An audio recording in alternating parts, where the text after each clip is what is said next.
So, Destiny versus Vegans has a rich and fascinating history in online debate.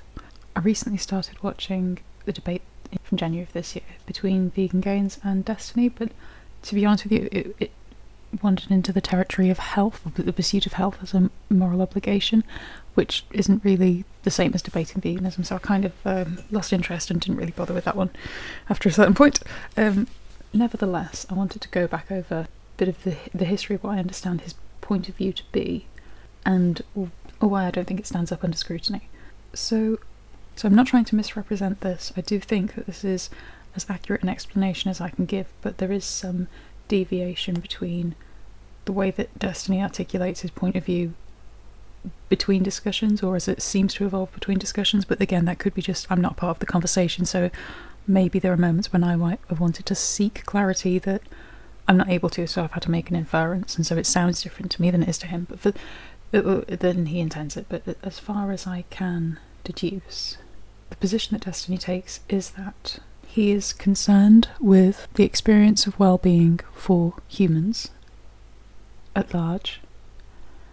He is not concerned for the well-being of non-human animals at all, and the basis for this is ability / potential to and willingness to adhere to his social contract. That does mean that any humans that opt not to engage with the social contract are relieved of any moral value or any moral consideration on the same level that he gives animals zero moral consideration. There is a little bit of an addendum to this, however, in that it is important not just that the being participates in the social contract, is able to, is willing to, etc., but also that he benefits from being in a state of negotiation with them, rather than, if he has the advantage, he doesn't necessarily feel compelled to respect their will or their want, unless it would put him in some peril to do so.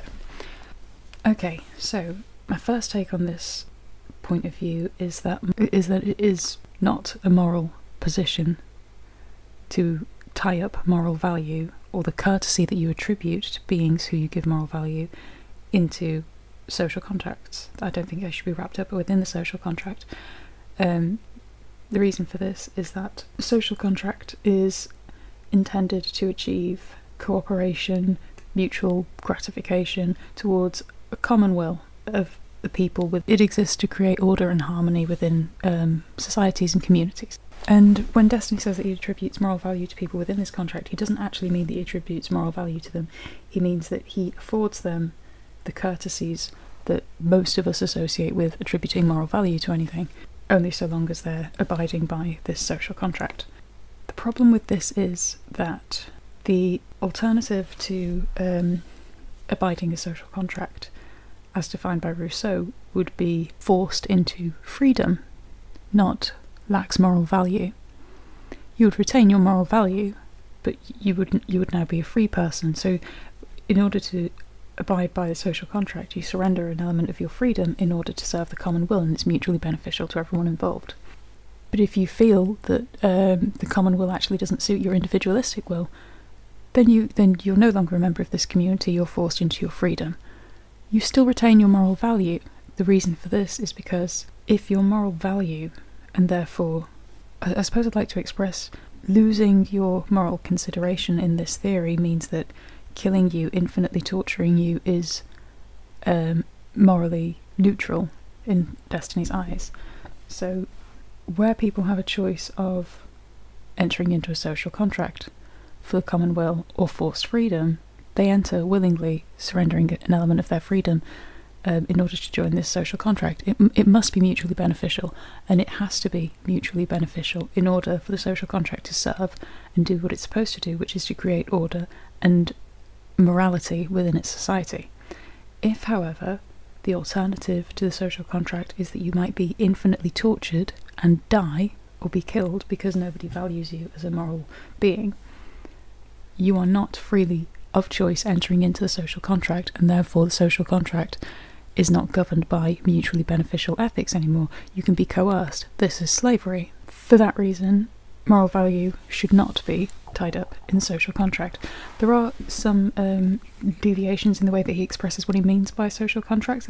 So there are times when it sounds like he's speaking about a very individualistic set of values, such that if his individual set of values, rather than this sort of common will idea, are at odds with, or are violated by someone else with their own individualistic set of values, then again, they don't have moral value. But this doesn't work either. That's not really social contract at all. If that's what he means, again, I'm not trying to put words in his mouth, it's just that's how it sounded to me at times. That's not a social contract at all. That's chaos. And well, it's part of the reason that man invented God, was to remove chaos by rather than man putting himself at the centre of the universe, and then there being all these tiny universes sort of just bumping around and pinballing and knocking into each other and killing each other in disputes because they don't grant each other moral value, as it's a very egocentric universe. That's why man creates God, to put at the centre of the universe. By the way, I don't believe in God. This isn't an advert for God, I'm just explaining the origin. Man invents God in order to act as a surrogate for a set of authoritarian values, and now, instead of there being all these tiny little universes that revolve around individual egos that bump into each other and create chaos, we now have everybody orbiting around God at the centre. God is a surrogate for a set of values, and then later we replace God in the centre of these values with social contract as a way of independently governing ourselves without the need of a God, but still coming about a moral outcome. So the individualistic thing doesn't work. The tying up moral value into an actual social contract doesn't work.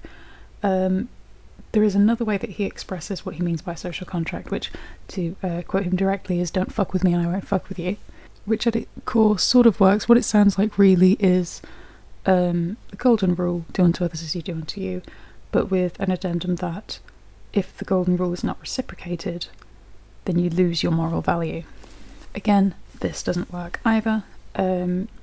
At least in my opinion. I'm not trying to represent this as some great debunking, because you can't really answer to any of these challenges, so it'd be a bit rude of me to just talk at someone's opinion and allow for no retort. So the reason why reciprocation of the golden rule being necessary to attribute moral value is the golden rule exists as a means to practice empathy, and it is a practice. Some people, of course, don't have empathy, and some people have it in great abundance, and some people are very good at it, but some people find it very hard to, not out of insensitivity, but find it very hard to understand from another person's point of view how the world looks to them. The purpose of the golden rule is to treat others as you would want to be treated if you were in their position. And the cost of tying moral value into this is that you can get that wrong about very minor transgressions very incidentally, just by making naive judgments. So we can't remove your moral value on the basis of your failure to participate in something like that. And I would argue that having this golden rule underpinning your moral system is what allows for the progress of a general ethical framework.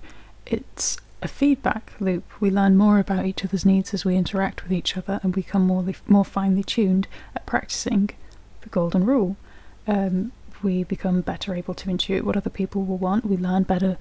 We learn how to empathise better, and some of that happens by making mistakes. Excluding someone from having any moral value because they violate the golden rule at some point, which, like I say, is essentially aligned with his phrasing of "don't fuck with me and I won't fuck with you," prevents any of this progress from being made, and ultimately does not lead to the betterment of society at large.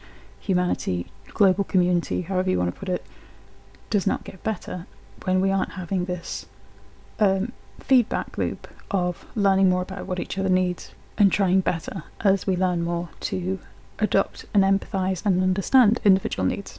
So I feel adequately convinced that reciprocation of the golden rule is not necessary for you to have moral value. Violation of the golden rule does not relieve you of moral value.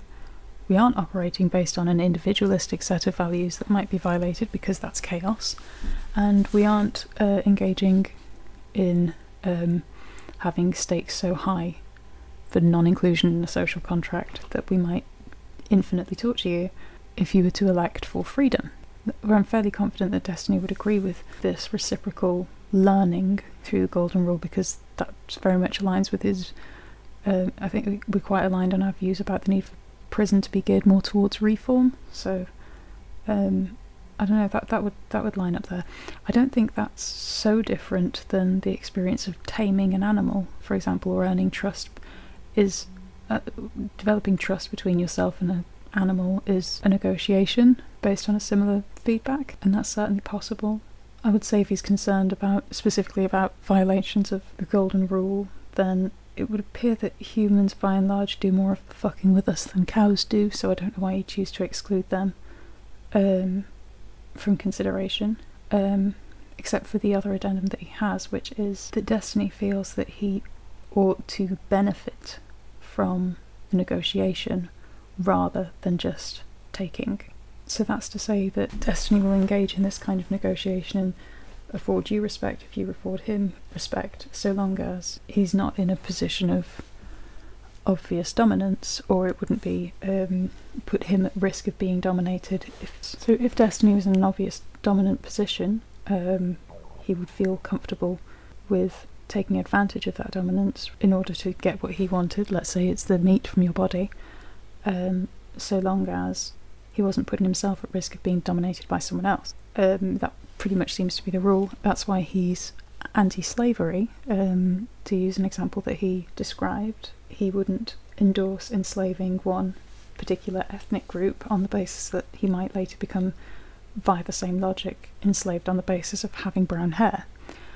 But this is an arbitrary line to draw, because he's happy to enslave animals, and I don't think he recognises that allowing any humans to be enslaved puts him on a slippery slope, but I don't think he recognises that he already is on that slippery slope. We can learn from history the ability to create an us and them scenario within humanity of some people seemingly being subhuman, or being represented as being subhuman, in order to justify dominating them, just as we do with animals. In fact, inspiration has been taken from the way that we dominate animals in order to create systems and institutions by which people are tortured, by which people are taken advantage of and dominated. So allowing that animal domination, not extending the courtesy to animals, is already on a slippery slope where the next step is slavery of a specific group of humans that are determined to be subclass, without identifying what it is that distinguishes humanity above the rest of the animals, without it just being, well, we are human, then the quality could be we are over 5'2", then the quality could be, well, we're able-bodied, well, we're above certain intelligence, whatever it might be, gradually moving into positions of people dominating more and more groups. These are just as arbitrary as traits. And in the what if aliens came and you had to justify your existence to them scenario, we wouldn't really be able to defend this position, because the alien would say, yes, but I can dominate you and you are other, so by this logic, Destiny is already on the slippery slope towards his own enslavement. I do think there's something interesting about Destiny's distinction of human and non-human animals, and I don't know this to be true, but I have a suspicion that it's rooted in religion. It seems to me there is no definite, definable trait that separates the sentience of humans from the sentience of animals, but I believe that Destiny attaches an undefinable quality to humanity rather than animals that feels spiritual, and I would say that it's the atheist walking around under some sort of hangover of religious ideals who feels a soul hole. And I think what he's doing is he's taking human sentience as being a soul-like and using sort of old Judeo-Christian rhetoric of deciding that animals, while they may be sentient, don't have souls, and therefore the value is in soul ownership. But Destiny doesn't believe in souls either, and so he arrives at this point where there's something inexpressible about what makes humans special in a way that animals are not. And I think, I could be completely wrong, but to me that's the only thing I can really attribute it to. It's an embedded prejudice that humans have this indefinable quality or soul and animals do not. and without the belief in souls, he's just aware of there being something that sets them apart, but obviously unable to define it. It's important to note, I think if sometimes people get wrapped up in the idea that they'll often express as plants can feel pain, but that's again a misunderstanding of what sentience is. To put it in simple terms, I can go for a run and I can experience all of the things in the world around me, and I will sweat when I run. The sweating that I'm doing is incidental. My interpretation of the world around me, my enjoyment of the run, my exhilaration, my decision to run, enthusiasm for it, that what it means to me, it's the fact that I'm pursuing a goal. All of these sorts of things are more about my experience, my sense of self, and that is my sentience. Those aren't all necessary to be sentient, but they're just ways that I know I'm sentient. Sweating is not a thing I would attribute to my sentience. If I died, it might be possible for someone in the interest of medical exploration to stimulate my sweat glands and make me sweat, because that's what physiologically they will do. Or, just to massage any nerve or create a movement, a reflex movement. That's just responding to stimuli, and it's not associated with the experience. And sometimes people attribute plants responding to stimuli as being a sentient experience rather than something that happens as incidentally as sweating, because that's simply the response within a plant that has been nurtured and allowed it the best chances to survive. It's not that the plant is avoiding the experience of pain, it's just that if something happens to a plant during its evolution that allows it to thrive, then it will develop that set of rules. Whether it's that when an insect lands within the trap of the Venus flytrap and it snaps shut, it's because responding to that stimuli by snapping shut allows the plant to absorb the nutrients of the fly and thrive and survive. And when the plant snapped shut on it, that gave it an advantage. When other plants did not snap shut on it, they did not have that advantage. They would not have been as likely to survive. They did not develop with this incidental mechanism. When I sweat, it is as incidental as that plant snapping shut. When I choose to go for a run, that is an experience, and the Venus flytrap lacks experience. Animals do not lack the experience, and it is important to note that within the framework of the Golden Rule, doing unto others as you'd have them do to you does not necessarily, nor should it necessarily mean other humans. It should just be other beings, anybody with a sense of otherness. An other is any other self, anybody with an experience. That includes animals, and that doesn't mean that you treat cows as you want to be treated, but you treat cows as you would want to be treated if you were a cow.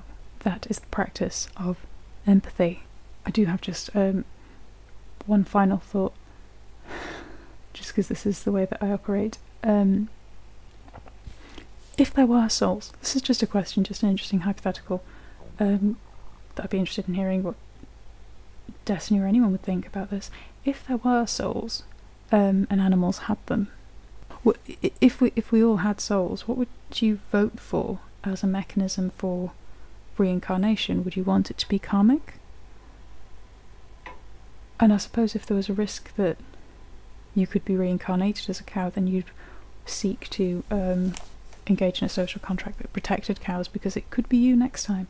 I don't know, it's just interesting. I don't believe in reincarnation, but I'm just interested in where that would I mean, that only really goes anywhere in a back and forth, in a dialogue, in a conversation, but it's just pitching it out there because it's interesting. So yeah, to summarise, social contract cannot have moral value tied into it because the stakes are too high, and exiting the social contract would result in the potential for your infinite torture and murder. Therefore, you cannot willingly engage in the social contract. You are coerced into it. That is slavery.